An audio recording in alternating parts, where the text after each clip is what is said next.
Un Sénégal ambitieux. 3 points. Les industries naissantes, couver, satisfaire les besoins nationaux et s'ouvrir de façon graduelle. Donc 3 idées. Couver, pourquoi? C'est toute l'idée du patriotisme économique. Il ne faut pas qu'on nous fasse croire que nous sommes dans un monde globalisé et que nous n'avons pas le droit de nous protéger.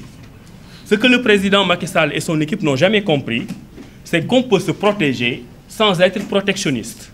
Et que même les règles de l'Organisation mondiale du commerce qui organise ce secteur donnent un certain nombre de flexibilités qu'on appelle un traitement spécial et différencié aux pays moins avancés comme le Sénégal. Je vous donne juste un exemple.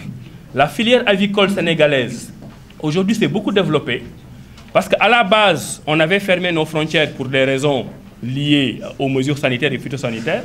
Mais quand le Sénégal a compris qu'en fermant sa frontière, on parvient à développer cette industrie locale, nous avons continué à appliquer cette politique en protégeant la filière avicole. C'est ce que nous devons faire.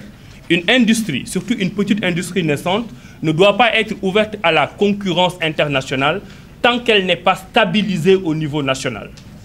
Vous ne pouvez pas créer une usine de fabrication de boîtes d'allumettes qui peine encore à payer des salaires, qui a la capacité de gérer la production nationale et d'ouvrir vos frontières pour une usine de production d'allumettes de France qui a déjà amorti ses investissements et qui viendrait vendre moins cher dans ton propre pays.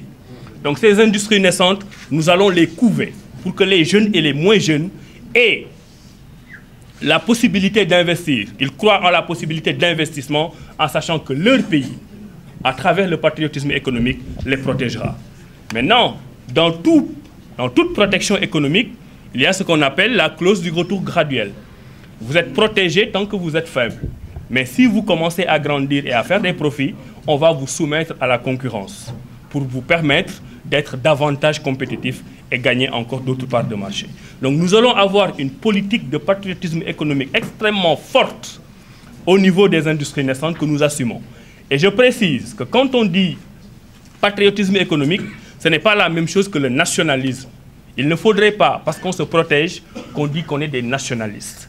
Le nationalisme, c'est la détestation des autres.